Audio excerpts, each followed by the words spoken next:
تیرے اوصاف حمیدہ، اے ہادیے پر حق تیری ہر بات سچی ہے، ارے دیدہ سے بھی بڑھ کر ہے تیرے لفظ شنیدہ۔ حضرت کا استقبال نعرے تکبیر نعرے رسالت سے کر لے، نعرے تکبیر نعرے رسالت، علماء اہل سنت مسلک اعلی حضرت، جشن غوث الورا، عرس خطیب البراہیم حضرت علامہ ابو الحسن نوری صاحب قبلہ، خطیب البراہیم کمیٹی، نوجوانان محلہ انصار نگر، نعرے تکبیر نعرے رسالت۔ امام رکھ دیا، پھر یہ بینڈ باجا کہاں سے آ گیا؟ یہ ڈانسر اور نچنیے گویے کہاں سے آ گئے؟ یہ سنت کی بے حرمتی ہے، یہ نبی کی سنت کا مذاق ہے عملاً، اور یہ تمہارا وہ عمل ہے جو صرف تمہیں نہیں برباد کرے گا، تمہاری نسلوں کو برباد کرے گا۔ آج شکایت ہے کہ اولاد صالح نہیں پیدا ہو رہی ہے، اولاد نمازی نہیں پیدا ہو رہی ہے۔ کیوں بھائی؟ بات کیا؟ کہیں تو فولڈ ہوگا۔ ہم سے پہلے بھی شادیاں ہوئی ہیں ہمارے اپنوں میں، گھروں میں بچے پیدا ہوتے تھے، ان کی پیشانیوں پر نور چمکتا تھا، غازی پیدا ہوتے تھے، نمازی پیدا ہوتے تھے، قوم و ملت کے رہنما پیدا ہوتے تھے، اولیاء پیدا ہوتے تھے، علماء صوفیاء پیدا ہوتے تھے۔ شاید باید کہیں کسی کی اولاد غلط راہ پر چلتی نظر آتی تھی، ورنہ اکثریت صالحین کی تھی۔ ایک پل کے لیے سوچو، وہ بھی تو ماں باپ تھے جنہوں نے ہمیں غوث اعظم دیا، جنہوں نے ہمیں خواجہ اعظم دیا، جنہوں نے ہمیں مکتوب پاک سنانی دیا، جنہوں نے ہمیں سالار مسعود غازی دیا، جنہوں نے ہمیں اعلیٰ حضرت فاضل بریلوی دیا، تاج الشریعہ دیا، مفتی اعظم دیا۔ وہ بھی تو ماں باپ تھے، ان کے بھی تو عقد ہوئے تھے، ان ماں باپ نے اسے لال دیے کہ ان کے لالوں نے اسلام میں چار چاند لگا دیا، اسلام کا حسن دوبالا کر دیا۔ آج آپ کیا دے رہے ہیں؟ کہاں فولڈ ہوا کہ اولاد نشیڑی پیدا ہو رہی ہے؟ کہاں خامی ہو گئی کہ اولاد بھانگ پی رہی ہے، ڈرگس لے رہی ہے، چرس کے قریب جا رہی ہے، جوا تاش پتیوں کی طرف جا رہی ہے؟ نہ تمہاری ہو رہی ہے اولاد، نہ دین کی ہو رہی ہے اولاد، نہ ملک کی ہو رہی ہے اولاد، ٹوٹل شیطان بن رہی ہے اولاد۔ کہاں فولڈ ہو گیا ہم سے؟ آپ کے گھر سے اگر پانی ٹپکتا ہے چھت سے تو آپ جب تک سوراخ کا پتہ نہیں لگا لیتے دم نہیں لیتے، جب تک بند نہیں کر لیتے ہیں تب تک آپ سکون نہیں لیتے۔ یہ فولڈ بڑا آ گیا، نسلیں برباد ہو رہی ہیں، تو وہ فولڈ ہم کیوں نہ پکڑیں؟ خامی کہاں ہو رہی ہے وہاں تک ہم کیوں نہ پہنچیں؟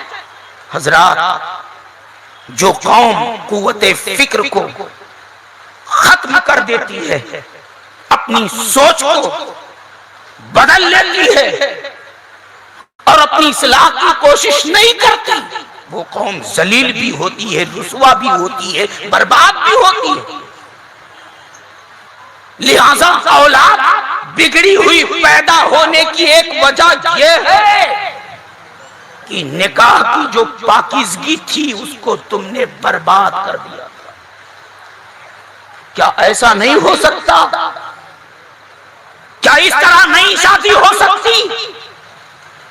کن گویوں، نچنیوں اور بینڈ باجوں والوں، باجے والوں کو ہزاروں روپے دینے کے بجائے ہم اس میں سے کچھ پیسے لے لیں، چلے جائیں کسی مدرسے میں، وہ غریب اور یتیم مفلس بچے جو اداروں میں قال اللہ و قال الرسول پڑھ رہے، دین سیکھ رہے ہیں، قرآن سیکھ رہے ہیں، وہاں پہنچ کر ان کو چند وقت کا یا ایک وقت کا ہی صحیح کھانا کھلا دیں، یہ کہہ کر کہ آپ مہمانان رسول ہیں، دعا کر دیں میرے بچے کی فیملی لائف بہتر بن جائے۔ اس کی شادی مبارک ہو جائے، کیا اس طرح نہیں کر سکتے؟ ہزاروں روپے کے کارڈ چھپانے کے بجائے معمولی دعوت کا حق ادا ہو جائے، اس کو ملحوظ رکھتے ہوئے آپ معمولی قیمت کا کارڈ چھپائیں، پیسے بچا کر بیواؤں کے سروں پہ دوپٹہ رکھ دیں، یتیموں کی پڑھائی کا کچھ انتظام کر دیں، غربا مساکین کے گھروں میں راشن پہنچا دیں، یہ اتنا بہترین صدقہ ہوگا کہ میرے آقا فرماتے ہیں صدقہ سے اپنی بیماریوں کا علاج کرو، اپنی مصیبتوں کو بھگاؤ۔ یہ وہ عمل ہوگا جو آپ کے بیٹے اور بہو کی زندگی میں چار چاند لگا دے گا، یہ وہ عمل ہوگا جو آپ کے بیٹے کی زندگی بدل دے گا، برکتوں سے بھر جائے گی زندگی۔ مگر ہم ایسا کیوں نہیں کرتے؟ ایک بڑا مدعا ہے، مسلمانوں اس پر مستعد ہونا ہوگا آپ کو۔ شادیوں میں ان کو بلایا جائے، خاص کر ان کو زحمت دی جائے جن کے دعاؤں میں تاثیر ہے۔ ایک بات اور عرض کر دوں، وقت بہت کم ہے، میرا سمے ختم ہونے والا۔ آپ دکان کی اوپننگ کرتے ہیں تو قرآن خوانی کرواتے ہیں، پیران اعظام کو بلاتے ہیں، مکان کی اوپننگ کرتے ہیں، اتنی اللہ نے ہدایت فرمائی کہ یہاں ڈانسروں کو نہیں بلاتے، یہاں تو تلاوت کرواتے ہیں، قرآن خوانی کرواتے ہیں، اور کچھ بیچارے پائجامہ چڑھائے لگے کہ اس کو بھی بند کرو، قرآن خوانی نہیں، قرآن خوانی ان قرآن بھی نہ پڑھو، پتہ نہیں کہاں سے سیکھا ہے، کیا بخاری ان کو آیا۔ تو چلو ان جگہوں پر آپ قرآن پڑھاتے ہیں، علماء کو بلاتے ہیں، دعائیں لیتے، کیوں؟ گھر میں برکت آ جائے، زحمتیں دور ہو جائیں، دکان میں برکت آ جائے، اس کے ذریعہ ترقی ہو، یہی نہ مقصود ہے۔ اب آپ سے پوچھتا ہوں، آپ کے بیٹے کی فیملی لائف کی اوپننگ ہے تو گانے سے اوپننگ ہوگی، ڈانس سے اوپننگ ہوگی، خرافات سے اوپننگ ہوگی، یہ شوٹنگ سے اوپننگ ہوگی، فوٹو پر فوٹو، یہی بچے کی زندگی بدلے گی، ویڈیو پر ویڈیو، ساری تہذیب چھوڑ کر عورت مرد کا اختلاط بے حیائی کر کے اسی سے اس کی فیملی لائف کی اوپننگ ہوگی؟ بتاؤ مجھے، یہ غلط ہے۔ اسی پر میں کہتا ہوں کہ آپ اچھے ماں باپ ہیں یا پھر کوئی دشمن ہے ماں باپ کی شکل میں؟ آپ ماں باپ ہیں یا کوئی عداوت نکال رہے ہیں اولاد کے ساتھ؟ لہذا اپنے نیچر کو بدلو مسلمانوں، اپنے نیچر کو بدلو مسلمانوں۔ اچھے کام کا انجام اچھا ہوتا ہے، برے کام کا انجام برا ہوتا ہے۔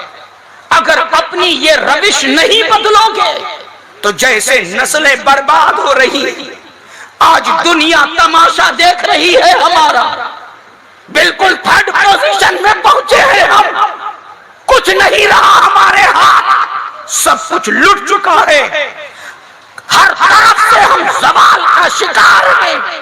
آج کے 1400 سال پہلے جب پوری دنیا زوال کا شکار تھی، تب میرے نبی نے ہم کو عروج عطا فرمایا تھا، تب میرے رسول نے ہم سب کو عروج عطا فرمایا تھا۔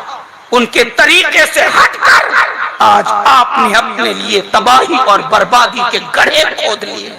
خدا را باز آؤ، اس پر اور بھی مجھے بولنا تھا، مگر اس کو یہیں روک کر ایک اور بات مجھ سے کہی گئی، اس پر اور عرض کر دوں۔ آج ایک بلا آئی ہے برتھ ڈے کے نام پر، یہ برتھ ڈے کے نام پر ایک طوفان آیا ہے، یہ تھرڈ ڈے ہے، یہ کہاں سے آیا؟ آج یہ معاملہ عروج پکڑتا جا رہا ہے، ڈھابوں پر، ہوٹلوں میں، گھروں میں کہاں تک تفصیل کریں، بڑی بے حیائی کے ساتھ ادب اور تہذیب کے سارے مریاداؤں کو پار کر کے برتھڈے مناتے ہیں لوگ۔ اس کی سنت کہاں سے ہے؟ حسنین کریمین سے پیاری پیدائش کس کی ہے؟ کیا کیا تھا مولا کائنات نے ایسا؟ جن کا نام رکھنے جبریل امین سے ذرا چھوڑ کر آئے تھے، جن کا نام بارگاہ سمدیت سے نازل کیا گیا تھا، ان سے پیاری اولاد دنیا میں کسی کی نہیں ہے۔ کون سا برتھڈے منایا گیا ان کے لیے؟ امام الانبیاء اللہ کی قسم کہہ دیتے تو جنت سے من و سلوہ سے بھی اعلیٰ نعمت نازل ہو جاتا۔ وہ مختار کائنات ہیں، جہاں بانی عطا کر دیں، بھری جنت ہبا کر دیں، نبی مختار کل ہیں، جس کو جو چاہتے عطا کرتے ہیں، یہ ان کی شان ہے۔ مگر پھر بھی کوئی ایسا کام نہیں کیا۔ آپ کس کے کہنے پر ایسا کر رہے ہو؟ کس کی تہذیب اپنا لیو؟ خیر بہت کھنگالنے کی کوشش کیا، آپ کے اس پیارے عمل کو جاننے کی کوشش کیا، اس کی لنک کہاں سے ہے؟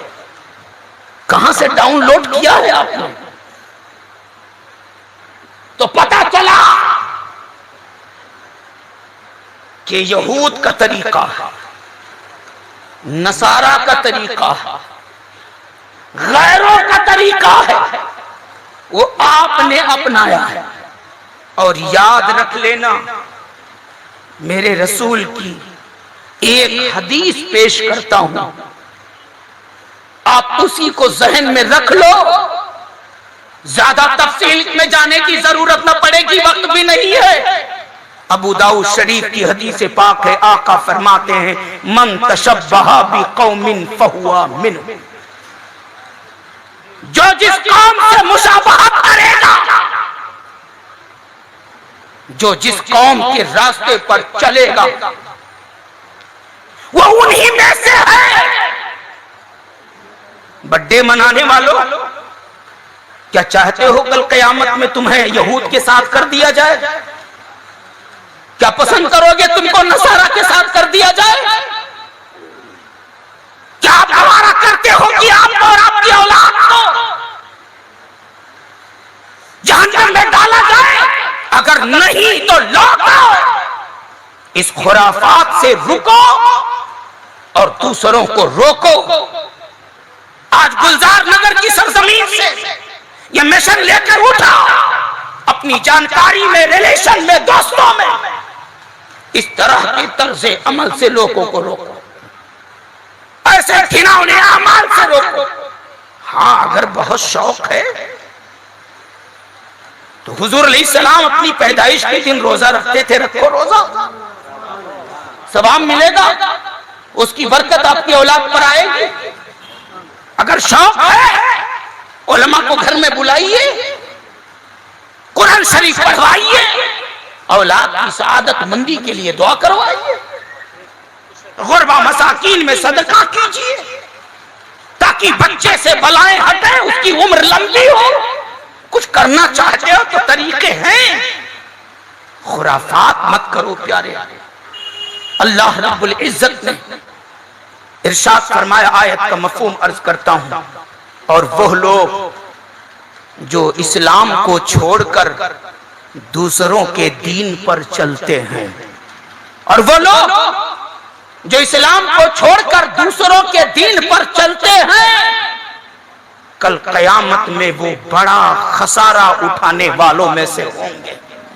اور یاد رکھنا، میری گفتگو کی آخری کڑی یہ ہے، سب سے بڑا خسارہ آخرت کا خسارہ، سب سے بڑی تباہی آخرت کی تباہی ہے۔ یہ دنیا جیسے تیسے گزر جائے گی، آخرت اگر تباہ ہو گئی تو جہنم کے سوا کچھ ہاتھ نہ آئے گا۔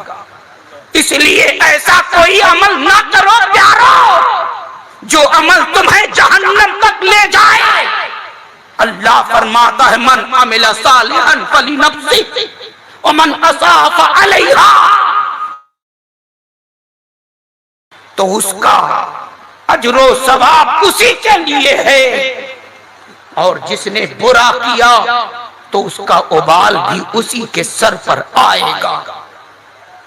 لہذا دوستو ایسا کوئی عمل نہ کرو، ایسا کوئی راستہ نہ اپناؤ جس سے قیامت میں آپ سینہ سہلاتے رہ جاؤ، سب جنت میں جائیں آپ دیکھتے رہ جاؤ، سب جنت کی نعمتیں پائیں آپ کوڑے کھاؤ، سب حضور کے دامن میں جگہ پائیں آپ باہر کر دیے جاؤ، لوگ حضور کے دستے کرم سے آب کوثر پیے آپ فرشتوں کے ذریعے بگائے جاؤ۔ ایسا کام نہ کرو، اپنے نبی سے جڑو، اپنے اللہ کے فرمان پر عمل کرو، اپنے رسول کی سیرت پر چلو، ان منہیات و منکرات کو چھوڑ دو۔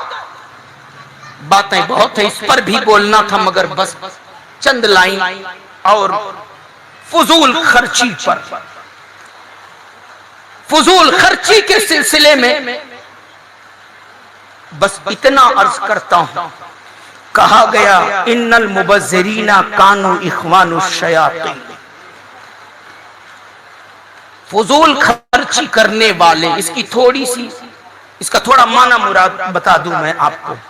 فضول خرچی جہاں ضرورت نہیں وہاں خرچ کریں، ضرورت 10 روپے میں کام چل جانے کی ہے وہاں 100 خرچہ کریں، بلا وجہ اللہ کی نعمت ادھر ادھر اڑائیں۔ اس کی بھی بڑی تفصیل ہے اور مکمل موضوع ہے، مگر فضول خرچی آپ کے لیے بہت زیادہ غیر معروف نہیں ہے، کہیں نہ کہیں اس کا مفہوم آپ کے ذہن میں ضرور موجود ہے، اس لیے صرف نتیجہ بیان کرنا چاہتا ہوں فضول خرچی کا۔ وہ یہ ہے کہ شیطان کے بھائی ہوتے ہیں فضول خرچی کرنے والے۔ اللہ اکبر! اگر آپ کو چور کا بھائی کہا جائے آپ پسند کریں گے؟ ڈاکو کا بھائی کہا جائے پسند کریں گے؟ ہمیشہ کے لیے جو جہنمی ہے اس کا بھائی آپ کو بنا دیا جائے کہ آپ پسند کریں گے؟ اور جو شیطان کے بھائی بن جائیں گے ان کا حال کیا ہوگا؟ بس اتنا سن لیجئے، قیامت میں حکم الہی ہوگا، شیطان کو لایا جائے گا، گرفتار کیا جائے گا، اسے آگ کی کرسی پر بٹھایا جائے گا، آگ کی حدت اور جلن سے چیخ مارے گا، دہاڑ مار کے روئے گا، چلائے گا ابلیس، فرشتے اسے دبوچ کر بٹھا دیں گے، کوئی سنوائی نہیں ہوگی اس کے لیے۔ پھر حکم باری تعالیٰ ہوگا، دھیان سے سن لو دوستو، پھر حکم باری تعالیٰ ہوگا اس ابلیس کے بھائیوں کو پکڑ لاؤ، دیکھو بچاؤ اپنے آپ کو، اس کے بھائیوں کو پکڑ لاؤ۔ اگر آپ فضول خرچی کرنے والوں میں ہیں، میں نہیں کہتا، قرآن کہتا ہے شیطان کے بھائی ہیں، پکڑ لیا جائے گا، ہاہاکار مچے گا قیامت میں، لوگ کیسے بچے سوال ہوگا قیامت میں، فرشتے پکڑ پکڑ کر لائیں گے۔ یہاں جوانوں کو بھی کہہ دوں گا، یہ رضائی میں چھپ کے جو چلاتے ہو نا گندی اریاں چیزیں دیکھتے ہو، شہر کے کنر گاؤں کے گلیوں کے نوکے پر بیٹھ کر کے یہ خرافات جو کرتے ہو، ٹھیک ہے کوئی نہیں دیکھ رہا، پر کیا اس سے بھی آپ کو انکار ہے کہ خدا پاک دیکھ رہا ہے، اللہ رب العزت دیکھ رہا ہے؟ اس قسم کے سارے مجرموں کو پکڑا جائے گا، سنکھیا نہ جانے کتنی ہوگی، ہم گنتی نہیں بتا سکتے۔ اب وہاں وہ سرد سانس لیں گے جن کی پیشانی رب کے حضور جھکی ہوگی، اب وہاں وہ راحت کی سانس لیں گے جن کی زبانوں پر تلاوت کی لذتیں رہی ہوں گی، جن کے کانوں نے نعت نبی سنی ہوگی، جن کے پاؤں کے تلووں نے اللہ کے گھر کی چوکھٹ کا بار بار بوسہ لیا ہوگا، جو ابرار لوگ ہوں گے وہ سرد سانسیں لیں گے، اے اللہ تیرے فضل سے بچ گئے، اے اللہ تیرے فضل سے بچ گئے۔ اور پھر اس کے برعکس سود خور، حرام خور، جوا کھیلنے والے، شراب پینے والے، جتنے بھی شیطان کے بھائی کے زمرے میں آئیں گے سب کو پکڑا جائے گا۔ پھر اللہ کی طرف سے حکم ہوگا کہ اے فرشتوں، ابلیس کو اور اس کے متبعین کو جہنم کے شعلوں میں ڈال دیا جائے۔ قرآن پاک کہتا ہے ان کو ناک کے بل گھسیٹتے ہوئے فرشتے جہنم میں ڈالیں گے۔ اسی دن کے لیے میرے رب نے فرمایا تھا لَأَمْلَأَنَّ جَهَنَّمَ مِنَ الْجِنَّةِ وَالنَّاسِ أَجْمَعِينَ، میں جہنم کو ضرور بھر دوں گا جناتوں سے اور انسانوں سے۔ تو اے لوگوں، ایسے انسانوں میں نہ بنو جن سے جہنم کو بھرا جائے گا، ایسے لوگوں میں سے نہ بنو جن کو شیطان کا بھائی گردانا جائے گا۔ آپ کے لیے غوث پاک کا دامن ہے، خواجہ پاک کا دامن ہے، اکابرین کا دامن ہے، رسول کریم کی سیرت طیبہ ہے، یہ ساری چیزیں آپ کے لیے ہیں۔ اسی دامن میں پناہ گزیر رہو، اپنے آقاؤں کے نقوش قدم پر چلتے رہو۔ کوئی رشتہ دار تم سے ناراض ہو تو ہو جائے، مگر فضول خرچی سے بچو۔ یہود و نصارہ، کفار و مشرکین کے طرز پر شادیوں سے بچو۔ دنیا ناراض ہو جائے کوئی بات نہیں، اللہ خوش ہو جائے تو بہت بڑی بات ہے، اس کے رسول راضی ہو جائے تو یہ ہمارے لیے سعادت مندی کی بات ہے۔ اللہ و رسولہ احق ان یرضوا، اللہ اور اس کے رسول زیادہ حقدار ہیں کہ ان کو راضی کیا جائے۔ کہنے سننے میں کوئی خطا ہوئی ہوگی مولا کریم اپنے کرم سے معاف فرمائے۔ وما علینا الا البلاغ۔ السلام علیکم ورحمۃ اللہ وبرکاتہ۔